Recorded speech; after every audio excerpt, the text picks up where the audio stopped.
Para tentar frear a crescente onda de furtos e roubos de celulares, o governo lançou hoje a plataforma Celular Seguro. O aplicativo vai agilizar o bloqueio dos aparelhos e de aplicativos bancários. A Larissa teve o celular roubado quando estava de férias em uma praia do Rio de Janeiro. Foi bem desesperador na hora, porque eu estava sozinha, estava com a minha passagem de volta para Belo Horizonte, estava com todos os meus documentos, senha de banco, então a gente sempre se assusta muito, né, com medo assim, da nossa vida ser exposta. Quase 1 milhão de celulares foram furtados ou roubados em 2022, de acordo com os dados mais recentes do Anuário Brasileiro de Segurança Pública. Em alguns estados, os casos mais que dobraram. É o caso da Paraíba, Bahia e o Rio de Janeiro.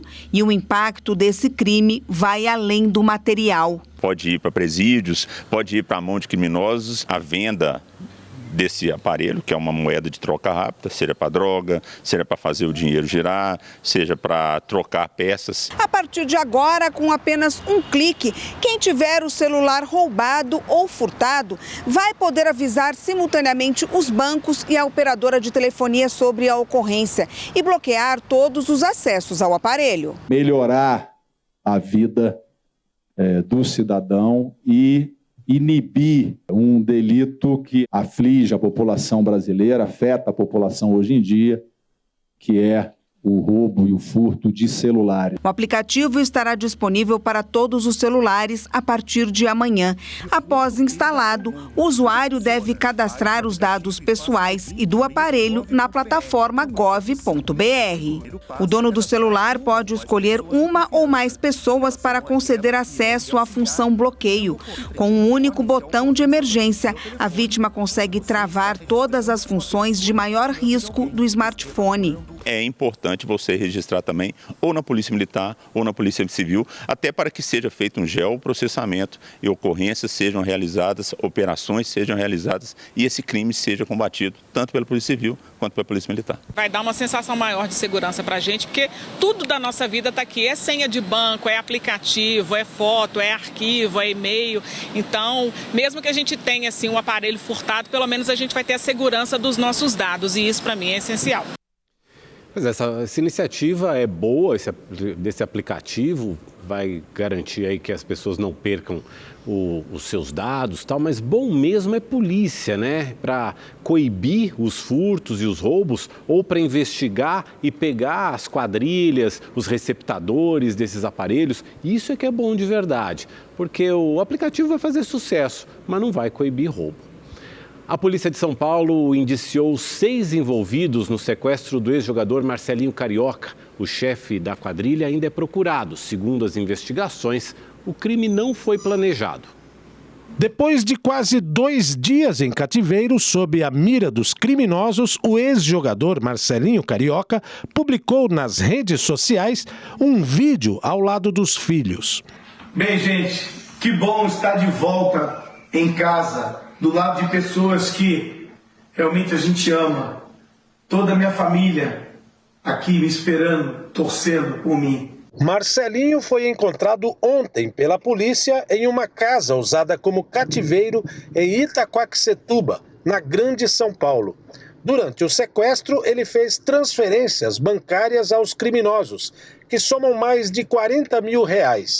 Os bandidos agrediram e obrigaram o ex-jogador a gravar este vídeo na tentativa de enganar os investigadores. Bem, gente, eu estava no show em Itaquera, né, curtindo lá um samba, e aí eu saí com uma mulher que é casada, sabe, depois, e aí o marido dela pegou, me sequestrou e me levou, e esse foi o B.O. Segundo a polícia, parte do valor roubado já foi recuperado. 6 pessoas foram indiciadas por roubo, extorsão mediante sequestro, associação criminosa, lavagem de bens e receptação. O líder do grupo, que era investigado pela prática de crimes semelhantes na região, ainda é procurado.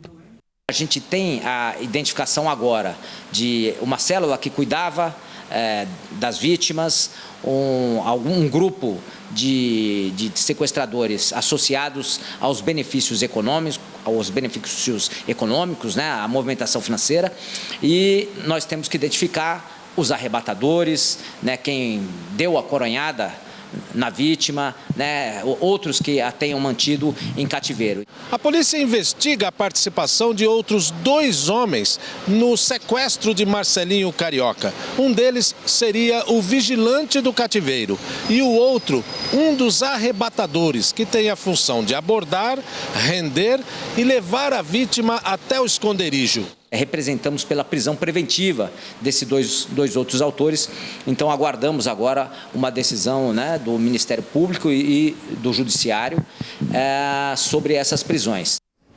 Uma operação da Polícia Federal e do Ministério Público prendeu 5 pessoas suspeitas de integrar a maior milícia do Rio de Janeiro. O chefe da quadrilha segue foragido. Os agentes da Polícia Federal e do Ministério Público do Rio de Janeiro foram a endereços em 5 bairros da zona oeste da capital. A ação de hoje era para atingir os núcleos financeiro e armado da maior milícia do estado, comandado por Antônio da Silva Braga, o Zinho, que atua na região. Zinho também foi alvo da operação, mas ainda não foi localizado. 5 pessoas foram presas. Segundo as investigações, Alessandro Calderaro, William Pereira e Renato de Paula Silva extorquiam comerciantes e empresas da região. Delson Xavier e Jaziel de Paula Ferreira eram o braço armado da milícia. Os agentes também estiveram na casa de Fábio dos Santos, suspeito de negociar armas para a milícia. Ele foi levado para a sede da Polícia Federal para prestar esclarecimentos. A polícia ainda cumpriu mandados de busca e apreensão na casa do policial reformado João Antônio Lázaro, onde apreendeu uma arma e munição. Ele foi assessor parlamentar do ex-deputado estadual Domingos Brazão, hoje conselheiro do Tribunal de Contas do Estado. A operação é um desdobramento de outra que aconteceu em agosto do ano passado e que também resultou na ação que aconteceu segunda-feira contra o núcleo político da organização. Ontem, a deputada estadual Lucinha, do PSD, prestou depoimento na PF. Segundo a investigação, a parlamentar usava o cargo para beneficiar a milícia de Zinho, agindo como articuladora política da quadrilha. Ela chegou a interferir no comando de um batalhão da Polícia Militar e na liberação de milicianos presos em flagrante. A Justiça determinou o afastamento de Lucinha das funções. Nós não conseguimos contato com a defesa dos citados na reportagem. O Ministério Público de São Paulo denunciou 2 policiais militares por envolvimento na morte de um homem durante a Operação Escudo, realizada no Guarujá, no litoral paulista. As imagens das câmeras corporais foram analisadas e ficou comprovado que a morte ocorreu durante o confronto entre os PMs e a vítima numa situação de legítima defesa. Além dessa morte, a operação registrou outras 27 entre julho e setembro no litoral de São Paulo.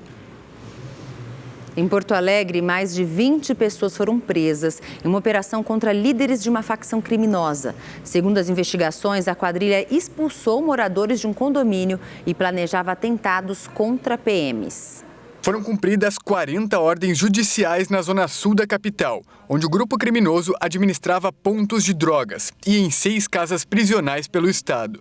A maior parte dos alvos estava na rua, mas 8 deles já estavam presos. A questão financeira é fundamental para o enfraquecimento desses grupos. Um grupo extremamente articulado.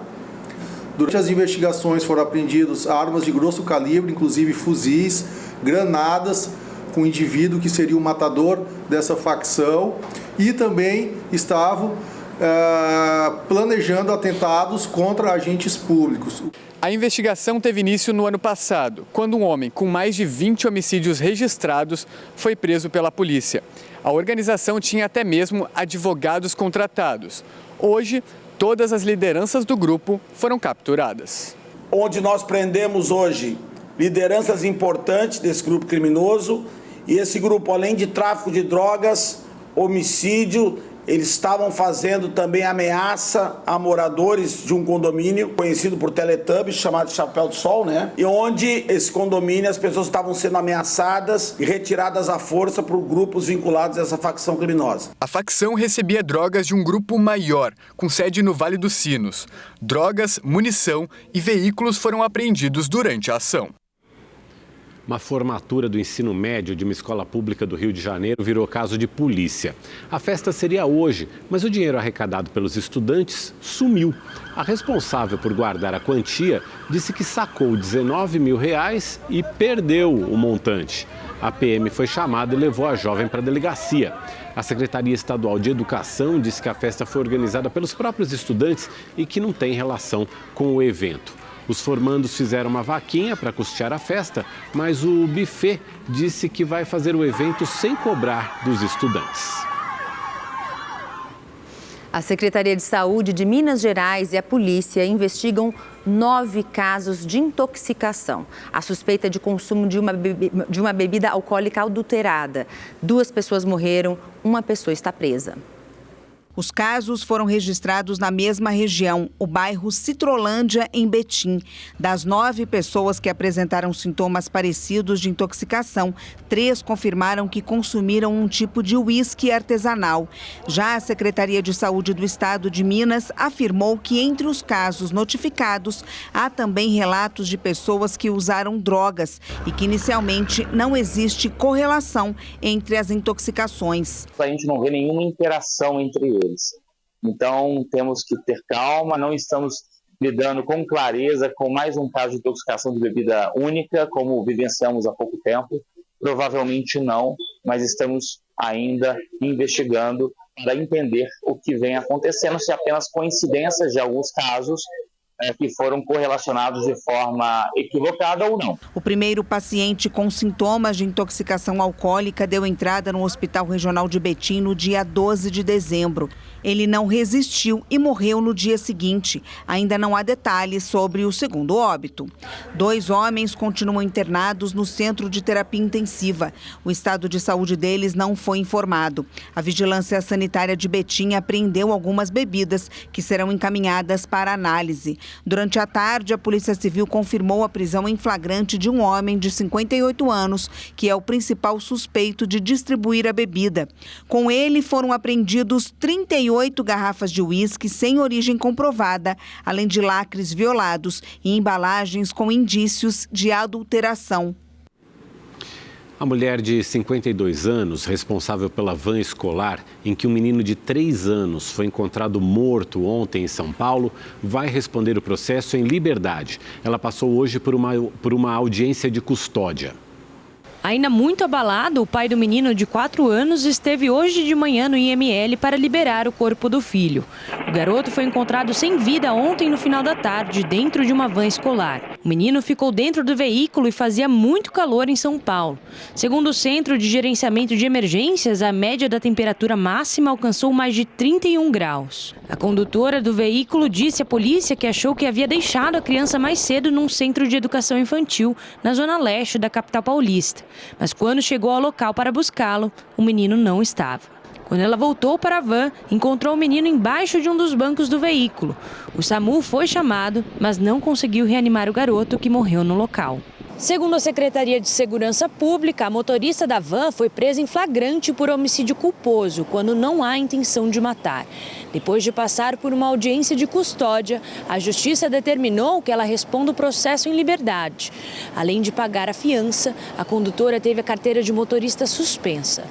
Em nota, a Prefeitura informou que a van escolar faz trabalho privado e que não está vinculada ao serviço de transporte escolar gratuito. Disse ainda que vai investigar a conduta dos responsáveis pelo veículo.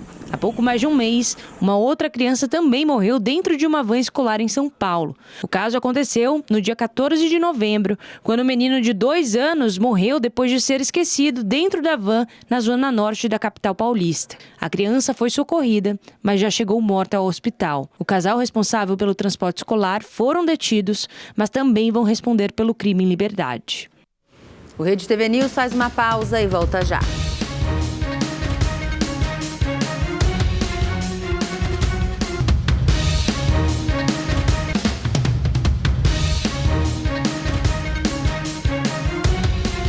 A gente está de volta para te contar uma notícia boa. Uma técnica inovadora desenvolvida pela Santa Casa de Belo Horizonte pode aumentar a expectativa de vida de pacientes diagnosticados com câncer no cérebro. Pois é, o tratamento feito pelo SUS está na fase de pesquisa. André passou por um exame de ressonância magnética no ano passado depois de sofrer 2 crises convulsivas. O diagnóstico foi assustador. Glioblastoma multiforme, um tipo agressivo de tumor no cérebro. Na maioria dos casos, a expectativa de vida dos pacientes é de no máximo 6 meses. O dia que eu fiquei sabendo, eu não vou mentir, eu chorei dentro do banheiro. Mas depois eu coloquei na cabeça que não adiantava eu ficar chorando, que eu ia lutar. O André foi submetido a um novo tipo de tratamento desenvolvido pela Santa Casa de Belo Horizonte. A técnica é inédita no Brasil e está na fase de pesquisa. Desde maio do ano passado, 28 pacientes participaram como voluntários. Os médicos aplicam junto com a anestesia uma substância chamada fluoresceína. A solução provoca o mesmo efeito de contraste dos exames de ressonância magnética. O cérebro permanece branco e o tumor fica amarelo, facilitando a visualização através de um microscópio de alta resolução. Naquela região onde está ficando um restinho de tumor, ela brilha e você tira esse restinho de tumor. Naqueles pacientes que você consegue retirar o tumor todo, isso aí tem uma relação direta, tanto com a qualidade de vida, como com o tempo de vida do paciente. Depois da cirurgia, os pacientes fazem exames de sangue e têm o material genético monitorado a cada 3 meses. O controle permite identificar uma possível volta do tumor antes mesmo dos exames de imagem. A gente consegue avaliar, a mutação está alterada, pode ser que o tumor comece a recidivar. A gente avisa o médico e ele fica de sobreaviso, então ele pode entrar já com a medicação. A pesquisa da Santa Casa de BH ainda está recebendo voluntários entre 18 e 72 anos com o diagnóstico de glioblastoma multiforme e indicação de retirada do tumor. Antes da gente ter começado a trabalhar com essas novas tecnologias e agora que a gente tem feito isso, eu tenho visto que sim, que os nossos resultados têm sido muito melhores. Depois que passou pela cirurgia, o André fez rádio e quimioterapia e está livre do câncer. Acredito que essa técnica ainda vai curar muito mais pessoas, porque é ela que me ajudou. O que eu sinto é gratidão. Um balanço do Ministério da Saúde mostra que 7 de 8 vacinas recomendadas para crianças de até 1 ano tiveram aumento na cobertura em 2023. Fazem parte da lista positiva os imunizantes de hepatite A, pneumocócica, meningocócica, vacina oral de poliomielite, difteria, tétano e coqueluche, e sarampo, cachumba e rubéola. A única que registrou queda foi a vacinação contra a varicela. Os registros mais expressivos foram em relação à vacina contra a difteria, tétano e coqueluche, a DTP. O aumento foi de quase 8%. Contra a poliomielite e a vacina pneumocócica, o aumento chegou a 7,5%. Que essa foto do presidente Lula se vacinando não é aleatória, uma vez que a maior autoridade do país mostra claramente sua adesão a esse movimento e a mudança, a guinada, a virada de chave. Não é mais possível lidar com uma autoridade pública que negue a vacina, que negue a vacinação, que é um direito de todos os brasileiros. Neste ano, estados e municípios receberam 150 milhões de reais para os programas de imunização. Em menos de um ano, nós conseguimos reverter um cenário, uma tendência de queda que tinha nas coberturas vacinais no nosso país, que vem desde 2016. A gente sabe que houve uma movimentação de estados e municípios no sentido de vibrar na mesma frequência que o Ministério da Saúde para que a gente recuperasse as coberturas vacinais. Quando a gente melhora a nossa cobertura, a gente está protegendo a nossa população contra doenças imunopreveníveis. Uma lei aprovada no Senado classificou o bullying como crime. O plenário da Casa também aumentou a punição para crimes contra as crianças. Manuel Torres, de 14 anos, perdeu a vontade de ir para a escola. Ele precisou mudar do colégio depois de sofrer bullying. Hoje, no 8º ano, ele está matriculado em um colégio estadual, mas estuda de casa acompanhado por professores e também recebe atendimento com um psicólogo semanalmente. Eu quero voltar para a escola. Gostar eu não gosto, mas é preciso. Todo o sofrimento silencioso pegou a mãe do Manuel de surpresa. Quando ele me contou, para mim foi uma surpresa, porque eu achei que era muito grave para aquilo ter ficado em silêncio. E quando eu soube a magnitude, né, do nível da coisa, que não era um episódio isolado, que realmente era uma questão de bullying, e aí realmente eu fiquei muito surpresa, senti muita culpa. Para combater essa prática, o Senado Federal aprovou uma nova lei que pune com mais rigor as diversas formas de bullying, inclusive o virtual. Agora segue para a sanção do presidente Lula. A pena prevista para o cyberbullying é de prisão de 2 a 4 anos e multa. E só para o bullying, a previsão é de multa. As pessoas que sofrem por essas atitudes de cyberbullying, de bullying, são pessoas que geralmente baixam sua autoestima, elas se fazem com que elas fiquem mais contidas socialmente, porque vem a vergonha, o medo de se expor, geralmente falam menos, desenvolve mais a timidez, faz com que essas pessoas se sintam até mesmo com a probabilidade muito alta de desenvolver a depressão e a ansiedade. Para prevenir e combater a violência em ambiente escolar, foi aprovada também a Política Nacional de Prevenção e Combate ao Abuso e Exploração Sexual de Crianças e Adolescentes. As instituições de ensino, pública e privada, terão que seguir protocolos e as medidas preventivas deverão ser implementadas pelos municípios em cooperação com os estados e a União. Pela nova lei, o homicídio contra menor de 14 anos, que já é previsto no Código Penal, terá a pena de até 30 anos de reclusão aumentada em 2/3, se o crime for praticado em escola pública ou privada de educação básica. Os senadores também acrescentaram outras práticas na lei de crimes hediondos, como incentivo ou auxílio ao suicídio ou à automutilação, sequestro e cárcere privado cometido contra menor de 18 anos e tráfico de pessoas cometido contra criança ou adolescente. É muito importante que essa lei ela inclua, diante daquilo que está acontecendo, esses incentivos ao suicídio, à automutilação, que sejam punidos, porque fere ali a dignidade da pessoa, a identidade da pessoa, levando ela a ser induzida a fazer atitudes contra si por conta de desafios, muitas vezes sem nenhum fundamento, mas que por conta do envolvimento de adolescentes e crianças levam até mesmo à morte. No fechamento da semana 15 da NFL, Seahawks e Eagles fizeram um jogo emocionante.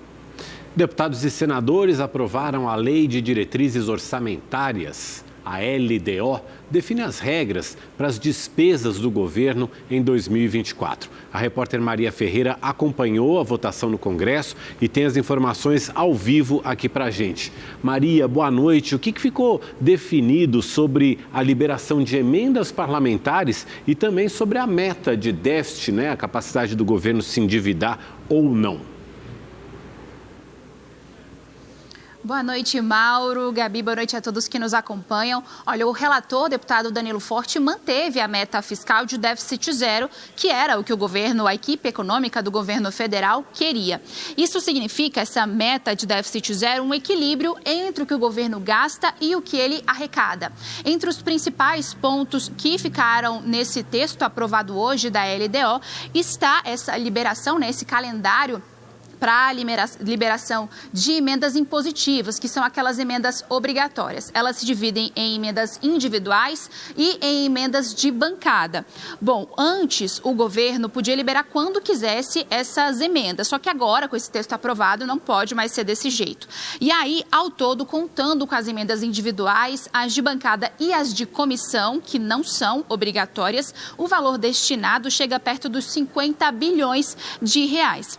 E olha, nos bastidores, alguns interlocutores da cúpula do Congresso Nacional dizem que, na verdade, isso não foi um aumento nas emendas, mas sim um remanejamento. Alguns parlamentares não concordam, mas é isso que dizem esses interlocutores da cúpula. O texto da Lei de Diretrizes Orçamentárias ainda limita a 23 bilhões de reais um possível contingenciamento, um bloqueio ali nas despesas do próximo ano. O relator, deputado Danilo Forte, ele incluiu no relatório ainda um teto de quase 5 bilhões de reais para o fundo eleitoral, que financia as campanhas. Danilo Forte ainda comentou outros pontos que entraram no orçamento do ano que vem. Vamos ouvir. Eu estou muito feliz porque, pela primeira vez, a gente colocou no orçamento público as crianças com deficiência, colocamos a questão da violência contra as mulheres, né? E criamos aí um ambiente de garantia de recursos para merenda escolar, transporte escolar, kit escolar, fardamento escolar, além do que também privilegiamos as santas casas, as instituições filantrópicas da área de saúde, com a garantia do repasse direto dos recursos do Ministério da Saúde, e avançamos também no que diz respeito aos investimentos do setor das energias renováveis. Eu lembro que a Lei de Diretrizes Orçamentárias, ela estabelece as regras para a elaboração do orçamento do ano que vem. O orçamento, de fato, só deve ser votado na próxima quinta-feira, dia 21. A LDO, o texto da LDO que foi aprovado, vai agora para a sanção do presidente Lula. Eu volto com vocês. Obrigada, Maria. Boa noite para você. A agência americana Standard & Poor's elevou a nota da dívida do Brasil de BB- para BB. Isso significa que quem empresta dinheiro para o Brasil corre menos risco de levar um calote. Quanto maior a nota, mais fácil fica para o país atrair investimentos. A aprovação da reforma tributária influenciou na decisão da agência. O Brasil está agora 2 degraus abaixo do chamado grau de investimento, que é o selo de bom pagador. O Comitê de Política Monetária do Banco Central, o Copom, reforçou que o governo precisa seguir com o esforço de equilibrar as contas públicas. A ata da reunião da semana passada, divulgada hoje, informa que os cortes na taxa de juros devem permanecer em 0,5 ponto percentual nas próximas reuniões. Segundo o comitê, esse é o ritmo apropriado para reduzir a inflação. O Copom reconheceu que nos últimos meses houve uma queda relevante da inflação. O presidente Lula fez a última live semanal do ano. A conversa contou com a presença da primeira-dama Janja da Silva. Lula voltou a defender a necessidade de se regular a internet e as plataformas de redes sociais. E lembrou a invasão da conta de Janja na Rede X na semana passada. Então nós vamos ter que fazer uma regulação séria. E eu vou dizer mais, não é uma regulação só para um país, é uma regulação para o mundo. Exato. Tá? A União Europeia já fez uma regulação, sabe? A gente vai ter que olhar bem o que foi feito, vamos ver o que está acontecendo na China, nos Estados Unidos. Mas é preciso que o mundo tome cuidado com isso. Você veja um negócio, a televisão tem limite, tem regulação. Tem regulação. Rádio tem regulação. Sabe, é preciso então você criar outra regulação para esse cidadão que não paga nem imposto no Brasil e ainda não obedece sequer decisões do governo. Já a primeira-dama disse que vai mover um processo contra a rede social X após o perfil dela ter sido invadido. Foi tão difícil a gente que o Twitter derrubasse, congelasse tanto, a minha conta 1h30. E eu falo, por 1h30, o seu Elon Musk ficou muito mais milionário, com aquele ataque. É essa que é a questão. Uma pesquisa do Datafolha, divulgada hoje, aponta que 90% dos entrevistados não se arrependeram do voto para presidente no segundo turno das eleições em outubro do ano passado. Segundo o levantamento, 90% dos entrevistados afirmaram que escolheram o melhor candidato e não se arrependem do voto. 8% disseram que não escolheram o melhor candidato e que se arrependeram do voto. 1% não soube responder. Entre aqueles que votaram no presidente Lula, 90% responderam que não se arrependem dos votos e 9% se arrependeram. 1% não sabia. Já entre os eleitores de Bolsonaro, 91% não se arrependeram dos votos e 7% se arrependem. Não sabem, totalizaram 2%. O ministro do Supremo Tribunal Federal, Alexandre de Moraes, mandou soltar 46 acusados de participar dos atos golpistas do dia 8 de janeiro. Em troca de liberdade provisória, os investigados deverão cumprir medidas como o uso de tornozeleira eletrônica. Além disso, foram validados 38 acordos para encerrar processos contra pessoas que estavam acampadas em frente ao quartel-general do Exército em Brasília. Esses acordos prevêem que acusados de crimes cometidos sem violência ou grave ameaça confessem as infrações. Em troca, eles não são presos, mas terão de pagar multa e prestar serviços à comunidade. Esse benefício não será concedido aos acusados de depredar o Congresso, o Palácio do Planalto e o Supremo Tribunal Federal. O presidente do Supremo Tribunal Federal, Luiz Roberto Barroso, disse hoje que seria impossível acabar com as chamadas decisões monocráticas, aquelas proferidas por um só magistrado. A fala ocorreu na última sessão do ano judiciário. Em um breve balanço dos trabalhos, o presidente Luiz Roberto Barroso apontou um aumento de 10% na demanda dos processos que tramitaram no Supremo Tribunal Federal. Destacou que as decisões relacionadas aos atos golpistas de 8 de janeiro motivaram esse aumento e lembrou dos ataques como um dia triste para a história do Brasil. Uma das páginas mais tristes da história desse tribunal e talvez da história do Brasil, mas, ao mesmo tempo, demonstrou a grande resiliência das instituições. E esse mesmo plenário foi reconstruído em tempo recorde de 3 semanas, sob a liderança da ministra Rosa Weber. Ao celebrar os trabalhos de 2023, o ministro afirmou que mais de 100 mil decisões foram proferidas pelo Supremo, sendo 83% monocráticas. O ministro aproveitou para criticar a proposta de emenda constitucional aprovada pelo Senado, que restringe as decisões proferidas por apenas um magistrado. Seria simplesmente inviável que todas as decisões monocráticas viessem a plenário. Simplesmente não teria como funcionar, é materialmente impossível. De modo que as decisões monocráticas, elas são um imperativo da realidade do tribunal e das circunstâncias que nós vivemos, e só poderia ser diferente se reduzisse dramaticamente as competências do Supremo Tribunal Federal. O Tribunal Superior Eleitoral também realizou hoje a última sessão do ano.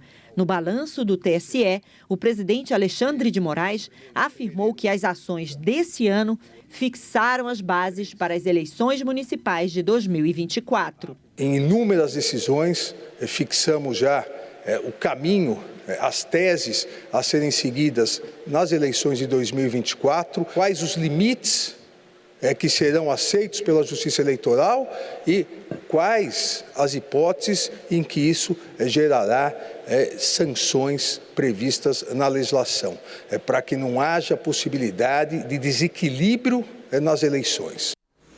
O governador de São Paulo, Tarcísio de Freitas, do Republicanos, fez um balanço desse primeiro ano de governo e disse que saúde e segurança pública serão prioridades no segundo ano de mandato. Em um evento no Palácio do Governo, Tarcísio reuniu a equipe e falou do primeiro ano da gestão dele e destacou as 2 prioridades para o ano que vem. Quando a gente pensa em prioridade, é óbvio que eu tenho 2 principais para o ano que vem: saúde. E aí nós estamos apostando muito na tabela SUS paulista, muito no incentivo de gestão municipal. O incentivo de gestão municipal vai ser aquele socorro financeiro aos municípios, é o que vai ser empregado na atenção básica. Como não poderia deixar de ser, a outra prioridade é segurança pública. Então a gente vai tomar as medidas, algumas de cunho legal, né, que vão demandar a Assembleia Legislativa, como é o caso dos temporários na área da Polícia Militar, como também nós vamos tomar as medidas para convocação de militares da reserva, para poder botar mais gente na rua. Na educação, o governo de São Paulo pretende continuar a ampliação das escolas em tempo integral e fazer parcerias privadas. A empresa privada assume toda a parte de zeladoria. E a ideia é fornecer equipamentos para aquelas regiões onde você não tem oferta do ensino diurno. E, obviamente, esses equipamentos serão usados também para fornecer o ensino de tempo integral. São mais vagas de tempo integral que nós teremos. E nós vamos ampliar, porque está mais do que comprovado que a escola de tempo integral, a quantidade de alunos de tempo integral está diretamente relacionada à performance. Então, quanto mais escola de tempo integral, melhor a performance da rede. O governador de São Paulo também falou sobre a relação com o governo federal. A relação com o governo federal é, como eu sempre disse que seria, e eu falava isso desde a campanha, uma relação republicana. Eu sou o governador de oposição que todo mundo queria. O jornalista e apresentador José Luiz da Atena se filiou ao PSB, Partido Socialista Brasileiro. A cerimônia foi na sede do partido, em Brasília, e teve a presença do vice-presidente da República, Geraldo Alckmin, o presidente do partido, Carlos Siqueira, e o ministro do Empreendedorismo, Márcio França. Da Atena é cotado para disputar as eleições municipais de São Paulo como vice da deputada federal Tabata Amaral. Esse é o 10º partido do apresentador e a 5ª vez que Datena cogita disputar uma eleição. No Texas, nos Estados Unidos, o governo aprovou um pacote de leis duras contra a migração. As novas regras permitem que a polícia prenda migrantes que cruzem de forma irregular a fronteira dos Estados Unidos e autorização para que juízes locais possam ordenar deportações do país. A fiscalização da imigração é uma responsabilidade federal. Juristas americanos acreditam que a lei do Texas será questionada nos tribunais federais. Um vulcão entrou em erupção na Islândia depois de semanas de atividades sísmicas. Uma fissura foi aberta com cerca de 3,5 quilômetros, e lançou de 100 a 200 metros cúbicos de lava por segundo. A polícia recomenda que a população mantenha distância por causa do perigo de inalação dos gases tóxicos. A Islândia fica em um limite de placas tectônicas e possui 32 vulcões ativos. E chegou a época mais festiva e iluminada do ano, e para conhecer algumas das cidades que têm o Natal aí mais badalado, a nossa equipe pegou a estrada. O repórter Marcelo Oliveira subiu a serra rumo a Campos do Jordão, no interior paulista, um lugar que, além das belezas naturais, tem outra característica que atrai muitos turistas. Nossa primeira parada foi em Campos do Jordão, que fica a 180 quilômetros de São Paulo. O pessoal aqui caprichou na decoração. É claro que isso ajuda a trazer turistas para a região, mas a iluminação especial não é o único motivo. Por ser o município mais alto do Brasil, com 1.600 metros de altitude, aqui em Campos do Jordão acontece um fenômeno que não ocorre em nenhuma outra cidade brasileira nessa época do ano. Um clima frio. Para vocês terem uma ideia, neste exato momento está fazendo 14 graus. É claro que Campos do Jordão explora bem essa característica. A onda de calor que atinge o Brasil passa longe daqui. O clima é sempre mais ameno e até um pouquinho frio. Esse casal fugiu do calorão de Juiz de Fora, em Minas Gerais. Juiz de Fora acho que está chegando já a quase 35 e aqui tá gostosinho, deu até para tirar o casaco do guarda-roupa, tá muito bom, hein? Essa cidade é mágica, né? E nessa época do ano, então, ela fica linda. Quem não gostaria de passar aqui, né? As festas de final de ano, passar férias. Eu queria era morar aqui, na verdade. Na cidade em que o fundi é um dos pratos mais pedidos nos restaurantes, o chocolate também tem seu lugar. Se for quente, melhor ainda. Os turistas se encantam, mas e quem já mora aqui? Será que tem noção do quão especial é Campos do Jordão nessa época do ano? Campos do Jordão tem um charme especial dele em si. O Natal é uma época boa de festa, celebração. E tem gente que até deixa a praia para passar o Natal nas montanhas. Vim para fugir do calor, né? Que Ubatuba tá bastante quente e tá muito bonita a cidade. Além do frio e da decoração, quem vem para Campos do Jordão nessa época também encontra um clima musical.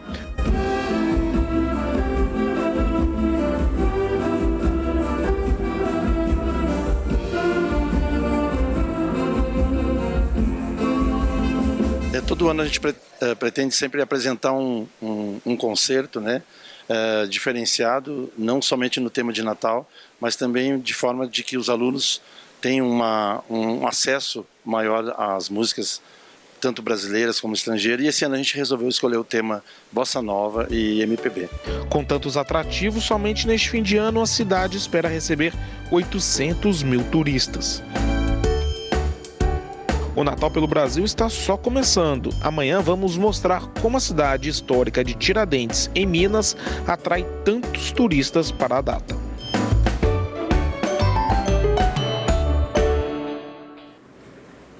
E olha, no Rio de Janeiro, crianças internadas no Hospital Municipal receberam hoje uma visita muito especial. Basta o bom velhinho aparecer para iluminar os rostinhos das crianças. Papai Noel é mesmo magia pura.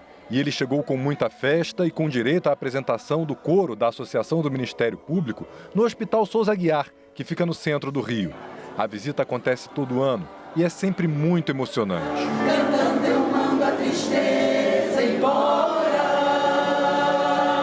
A iniciativa proporciona leveza e um pouco de conforto aos pacientes em um momento difícil de recuperação.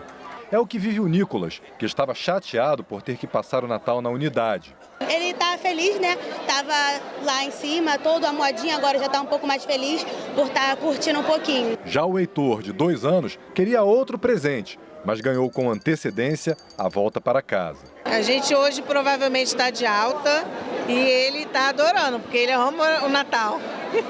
E o que ele pediu foi uma bicicleta vermelha. E o bom velhinho percorreu várias alas do hospital. No CTI pediátrico, Papai Noel distribuiu presentes arrecadados nas unidades de saúde. Em troca, recebeu sorrisos e muito carinho.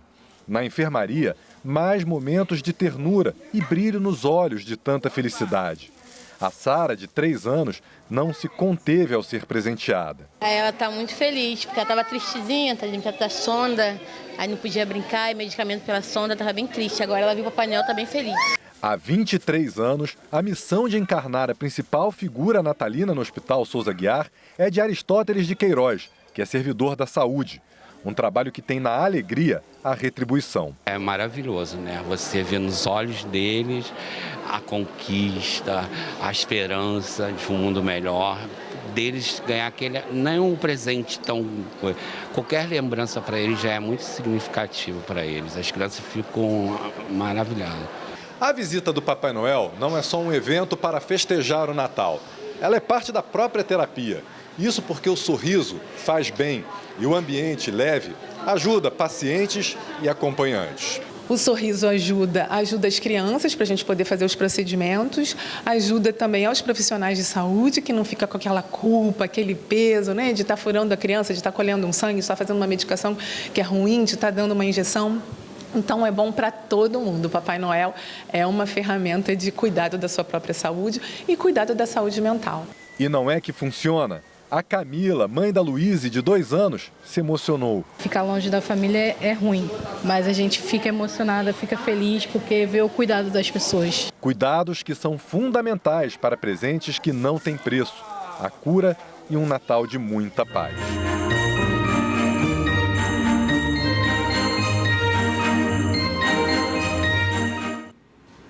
E uma outra iniciativa bem bacana, cerca de 40 mil brinquedos apreendidos em operações da Receita Federal em Minas Gerais foram doados hoje para ações sociais. Entre os presentes estão bolas de futebol e kits de brinquedos de plástico. Todo o material foi importado sem declaração de impostos, com valor estimado em mais de R$115 mil. Os itens foram doados para o projeto Papai Noel dos Correios e para as crianças do Programa de Combate ao Trabalho Infantil e Estímulo à Aprendizagem. Muito legal a iniciativa. E o Rede TV News fica por aqui. Boa noite. Uma ótima noite para você. Obrigado pela companhia. Amanhã a gente está de volta. Até lá.